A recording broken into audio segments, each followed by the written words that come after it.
Mickey Mouse, Donald Duck, and Goofy, three of Disney's most iconic cartoon characters, are no strangers to love in their 80-plus year history. Behind Mickey and Donald are their just as equally famous girlfriends, Minnie Mouse and Daisy Duck. While Daisy is slightly younger than Donald, Minnie has been around for as long as Mickey has, and they both have been their primary girlfriends ever since. But on screen, their relationships tend to never go past courtship. But when it comes to Goofy, Disney took his love life one step further. In the 1950s, during his Average Man period, Goofy started a relationship with a mysterious woman. The two of them got married and had a child named Goofy Jr. Fast forward 4 decades later to 1992, Goofy's family life was revamped into its own series named Goof Troop. This time around, however, the series focused on Goofy's life as a single dad, taking care of his son Max, who was a redesign from Goofy Jr. With the mother completely removed from the series, not only was he now the only one between Mickey and Donald to ever start a family, he now was also the only one between them who knew what it was like to be a widow.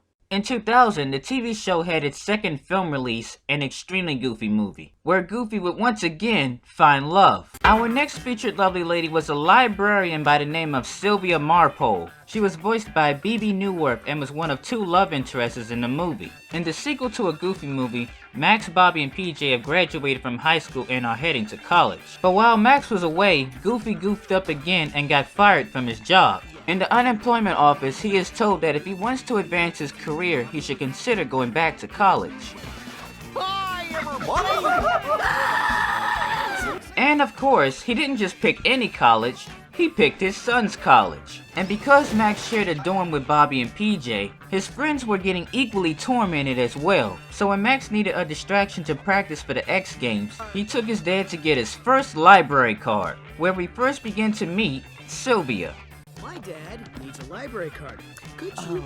it would be my pleasure. With Goofy's attention elsewhere, Max was finally free to sneak off, leaving Goofy and Sylvia to get to know each other. And the conversation starter was her mood ring. She was a fan of 70s collectibles and TV shows, and it just so happened that Goofy was one too. Get out. Do you remember the one when the professor built a non-combustible engine out of coconut shells and sand? Gorge. Goofy managed to bring out the fangirl in the organized and well-mannered librarian, and by the looks of it, her silly half. Marpole. In a library. With that connection, it was no real surprise that she took a shine to him as fast as he took a shine to her. Oh, you can call me Sylvia. Gorge. Sylvia. Goofy was successful in asking Sylvia out on a date, so the following Saturday at Club Rave, he makes a special request to the DJ and turns the dance floor into a disco. When we next see Sylvia the librarian again, she is wearing a lime green 70s inspired outfit and has changed her hairstyle into an afro. Together, they became the king and queen of the dance floor.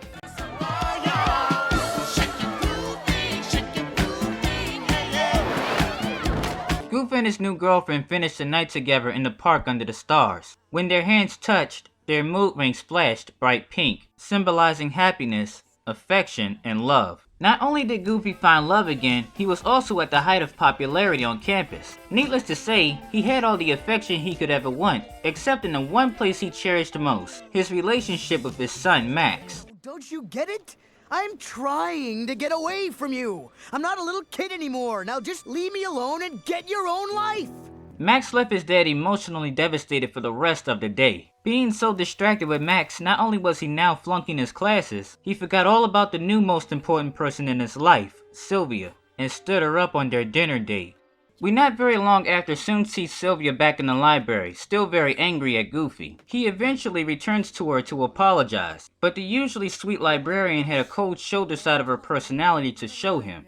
You would think that the certain someone would show up for a certain special dinner, or at least apologize for not showing up, or even call, or something.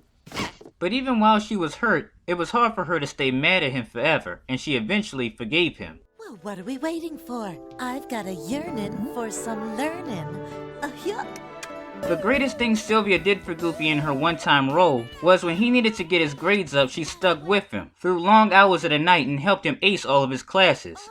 Oh, you did it! Oh, Whoa! However, there was no time to celebrate with him because before she knew it, he was off to win his son back. From then until the end of the film, we would see Sylvia out in the crowd at the X Games numerous times, cheering on Max and eventually Goofy, who would help him beat Bradley in his game. At the end of the film, we see her again after Goofy's graduation. But before leaving with Sylvia to celebrate, it didn't come without a little prank on Max. You didn't tell him yet? Didn't tell me what? I got me a job right here on campus. Who can say where the road goes, where the day flows, only time. Just kidding. It's nice of Goofy to acknowledge he sometimes drives Max nuts. So as Sylvia and Goofy drive off into the sunset for their picnic, so ends our profile video. Thank you for watching Furry Girl Profiles Sylvia Marpole. If you liked today's video, please leave a like, comment, and subscribe for future videos. My name is Jailbreaker, and I thank you for watching Playfur Cinema. You